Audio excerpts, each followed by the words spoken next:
welcome to the Chapter 9 video lecture. So now in Chapter 9, we are going to start shifting into discussion of crimes and the elements of the crime, starting off with homicides. Your book kind of starts off with a little bit of context about the frequency and regularity of homicides. Homicides have generally decreased across the country. There are certain upticks in certain areas, but the national trend has been slightly down. And assaults are much more common crime against a person than a homicide. So just kind of knowing that as we work through is helpful. Legally, the first thing to think about is who the victim is. What does it mean to kill a person? So, one issue with this is that in some states, a fetus is included as a person. In other states, it is not. About 24 states include a fetus in their definition of person or human being. These states have revised statutes, created new ones, or even developed a new crime. Other states, though, do not include this. The other issue with medical technology is when does life end? Death used to be easy to define, but we have organ transplants, we have life-sustaining technology, so that does impact who the victim can be and if they die or not.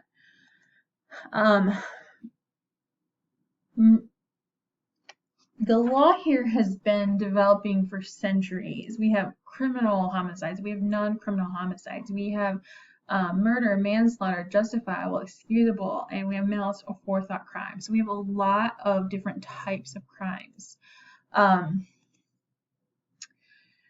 We'll start off with kind of some of these common law definitions and then work our way through. So common law elements of murder is the actus reus of killing another person with express or implied malice aforethought. The victim had to be a reasonable person or human being, all persons except for an alien enemy in a time of war. And there is a criminal harm of death. So that is the elements of common law murder. The one thing to briefly hit on is malice aforethought originally was killing somebody with a level of hatred or spite or anger with some planned in advance of the killing. Nowadays, state legislatures have adjusted homicide into separate degrees, in part because of capital punishment. Almost all states have 2 degrees of murder, a couple have 3. And these are first and second degree homicide. First degree generally includes premeditated and felony. Second degree includes all their homicides, and then they as well will have manslaughter charges. So death penalty is discretionary, and again, we have to be in a death penalty state. We cannot have mandatory death sentences. That is unconstitutional. We have to allow for individualized assessment of each defendant. We cannot have unguided discretionary death penalty sentences. Jurors need to be told what's aggravating, what's mitigating, how these factors are impacted. Unlimited mitigating factors can be introduced by the defendant. Aggravating factors generally need to be in the statute. And defendants will receive a bifurcated trial here. So most states do follow the model penal code recommendations here. So we have a trial to prove whether or not the criminal action occurred with the intent. We have a trial to determine whether this defendant should receive capital punishment or not. Aggravating factors are always in the statutes. The Model Penal Code has a list of 8, and they have a list of 8 mitigating factors as well. It has been determined, though, that states cannot limit mitigating factors to just those 8. Defendants are allowed to introduce any evidence they think might help reduce their punishment. With mens rea for a first-degree homicide, the California Penal Code defines it as willful, deliberate, and premeditated. This is is broad, but this is a fairly common way that mens rea for homicide crimes are defined. Most courts say that premeditated and deliberate means something more than just an intent to kill. It does require some evidence of planning or goal of harm. So when states are proving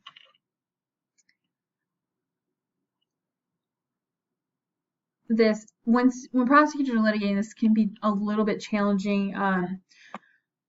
Law professors struggle to define the difference between premeditation and deliberation and what they mean.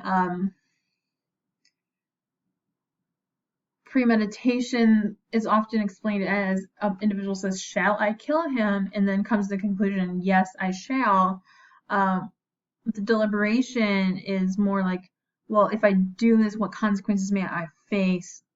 What does it matter? I'm going to do this anyway. Or there's some kind of evaluation for deliberation. Some states have 3 categories of evidence to establish that it was a premeditated and deliberate murder, a first-degree murder. You have to prove one of these 3 categories exist, that there are facts about how and what the defendant did before the killing that show the defendant was engaged and intended this result. There are facts about the defendant's prior relationship and conduct with the victim, where a jury can infer a motive. There are facts about the nature of the killing from which a jury can infer that the manner of the killing was so particular and exacting that it must have been planned. So there are different ways to think about this. When looking at the intent to kill, most statutes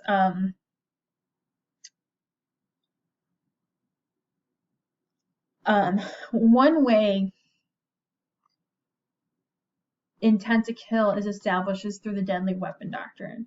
This is the idea that if you use a deadly weapon on another human being and you kill them, that you are presumed to have formed the intent to kill. So this has been around since the 1600s. It has been used regularly since then. So if you use, this doesn't have to be obviously, since it's so old, that should remind us that this can include other things like knives. It doesn't just have to be limited to guns. But anything that can be a deadly weapon results in a presumption that you intended to kill the person. When we think about actus reus here, it doesn't matter the method or the action that you choose to take. There are multiple ways to kill somebody, and these statutes do not require a specific way. So that's an important reminder here. Second-degree homicides are all other types of homicides that are not first-degree. So if it is not a first-degree homicide, it is a second-degree homicide. Second-degree murders are intentional murders that are not premeditated or deliberate. This includes felony murders and the intent to inflict serious bodily injury, as well as depraved heart murder. Depraved heart murder is not as common as it used to be, but this is an unintentional but extremely reckless murder. So second-degree murders include depraved heart murders, okay? California has its own depraved heart murder, but most states just have a second-degree murder, which boils down to the idea that if it is not a first-degree murder, it is a second-degree murder. Okay, and one reason why we spend so much time grading these offenses is because of the severity of punishment is very different for a first-degree murder and a second-degree murder. First-degree murderers are eligible for the most serious punishments, including death or life in prison without parole, while second-degree murderers are punished less severely. Second-degree murders include felony murder. This is an unintentional death during the commission of a certain felony. So this is if you intended to commit a robbery, but your victim fights back and you kill them, that would be a felony murder. And because you intended to commit that robbery, we are going to transfer your intent to commit a robbery to an intent to kill to convict you of a second-degree murder. So we substitute the murder for the other offense for the death. Some states do limit these crimes that it applies to. So it maybe has to be a felony. Some states only require dangerous felonies of robbery, burglary, rape, arson, or homicide. There is a strict interpretation of the cause of death here because you're being held responsible for a crime you didn't originally intend to commit. The underlying crime also needs to be independent of the death. So there are strict limits on this. That's because felony murder is often criticized or critiqued as being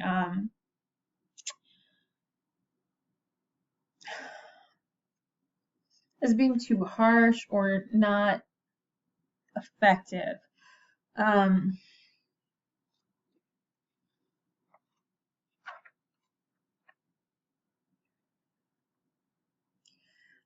The reasons we do justify substituting this mens rea, though, is that the justifications for this transfer of mens rea is that it will encourage felons to execute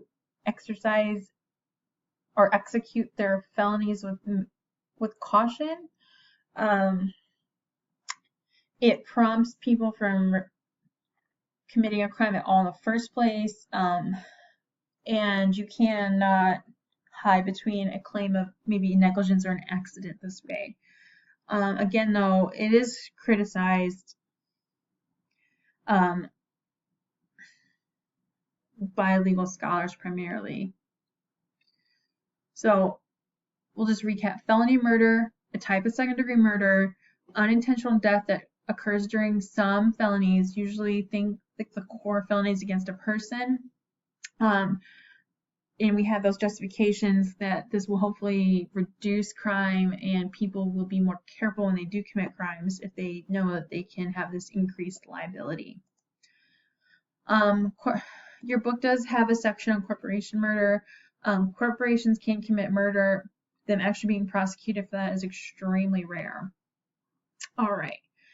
We're going to shift our focus a bit here to manslaughter. There are two types of manslaughter, voluntary and involuntary. Voluntary manslaughter has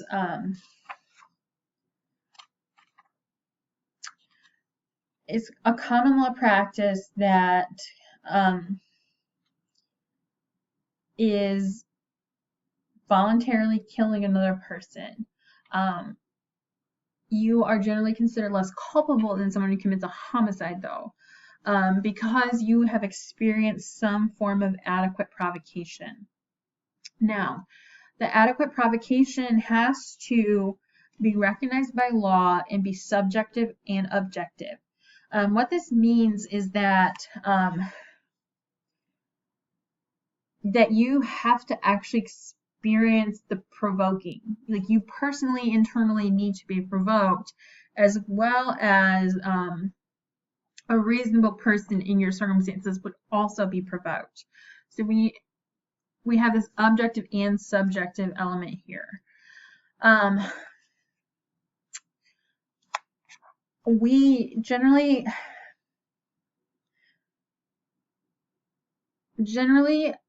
one of the more common provocations is a sudden heat of passion, and we require that you cannot cool off. So if you experience a provocation like you walk in on your spouse sleeping with your best friend in your bed, and you leave your house, you drive around for a couple hours, and then you come back, confront, and kill one or both of them, you have cooled off, and you are now looking at a homicide charge for your conduct. Whereas if you walk in on them and you immediately kill them, or you go retrieve a weapon and come back and kill them, that would be more considered no cooling off period. For this cooling off period, we look at an objective cooling off period. So would a reasonable person in that circumstance have had time to cool off? We do want to talk really quickly though. There are 4 adequate provocations recognized by law. One is adultery. That was where I gave the example I gave. One is trespass, which we'll talk about in chapter 11. One is assault and battery, which we'll talk about in chapter 10. And a different one is mutual combat. So if you are engaged in a fight and both sides are fighting, that can be a manslaughter. So the ways that you can be provoked are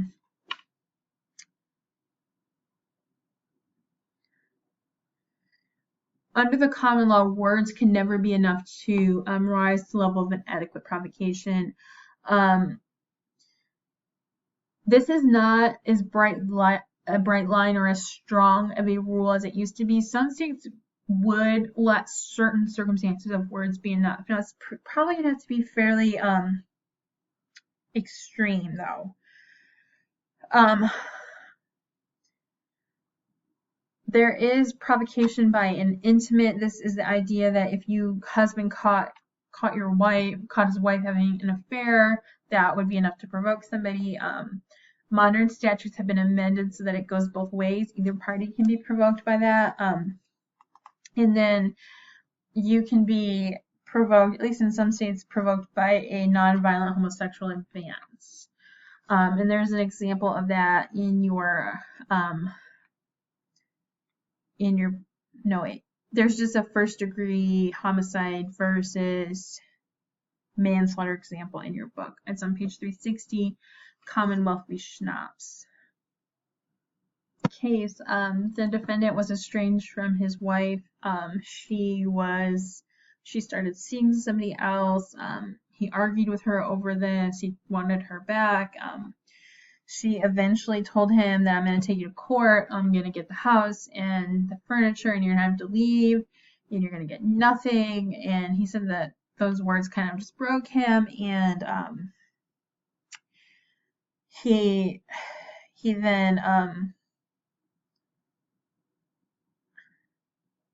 then he shot her. He called a neighbor, and then he said he shot his wife, but he also tried to kill himself, and police responded. So the question is this a first degree murder or not? He was convicted of it, but he tries to he appeals, hoping that his case will be lowered down to a different charge, a manslaughter. The jurors, though, found that there was premeditated malice aforethought, going back to the first definition for first degree homicide we saw. And so the judgment was affirmed there. So this case is actually really nice as far as working through the differences, because we do have an affair going on. We do have a verbal fight. We do have some frustrations going on between the two parties. So it's a really helpful case to work through some of these distinctions in a little more detail. All right, continuing on with manslaughter. Involuntary manslaughter can be unintended. It can be criminally negligent, or it can be an unlawful act. The elements of involuntary manslaughter look like the voluntary killing of another person with extremely reckless or extremely negligent mens rea, a circumstance element of the creation of a substantial and unjustifiable risk, unconscious creation of a substantial or unjustifiable risk, or the death occurs during the commission of a qualifying unlawful action. So involuntary manslaughter is an extremely reckless killing usually. And then the issue is whether or not it was reckless or negligent, conscious or unconscious creation of risk.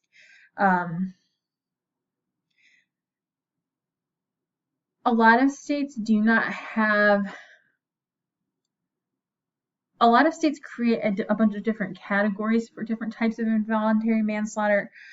So they might have a statute for failing to get medical care, failing to provide adequate fire exits. There's a lot of different types of statutes that boil down to an essence of an involuntary manslaughter. Criminal negligence manslaughter is a person who is aware that their acts create a substantial and unjustifiable risk of death or serious bodily injury, but act anyway. This is, there's an example in your book, State vs. Mays, where the defendant said they intended to tap the victim with their car in a parking lot, and the person was killed from this tap. He tapped him, but he intended to tap him, but he actually ran this person over. And you know, the judgment was affirmed in part and reversed in part, but it's important to know that this is the kind of example that criminal negligence manslaughter looks like. You know, it was a conscious creation of an unjustifiable risk of bodily harm or death. We all know that a vehicle can kill somebody, and choosing to tap somebody with your car, evaluating that and deciding to do it anyway, is a conscious risk creation.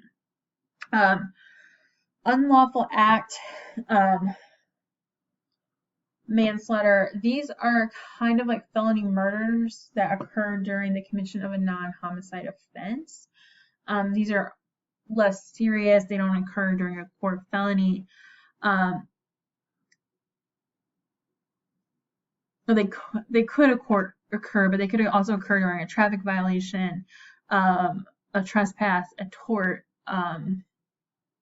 a misdemeanor. So there's a very broad category of underlying unlawful actions that could happen. And if you engage into unlawful action and a death results from those behaviors, if you trespass onto somebody's home, and you have a weapon and you hear something and you shoot and it turns out to have been a person, that is an unlawful manslaughter. Okay. The next section in your book deals with euthanasia and its relationship to homicide. For this section, I would like you to know the different types of euthanasia in your book, as far as passive, you know, being that it just happens, active being that it's actually sought out and help is made, voluntary is choosing, whereas involuntary is you see somebody suffering and decide to help them. So those things are the foundation of what to know. Your book talks about some of the moral and ethical issues about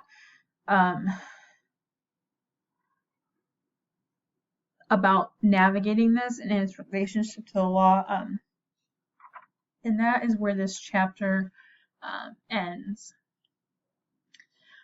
This Commonwealth v. Schnapp's case, again, I would just point out this is a really strong distinction between the types of murder and the difference between murder and manslaughter. There are also a couple of other short videos from YouTube up here just to help kind of nail down the differences here. If you have any thoughts or any questions, feel free to reach out via email. I look forward to hearing from you.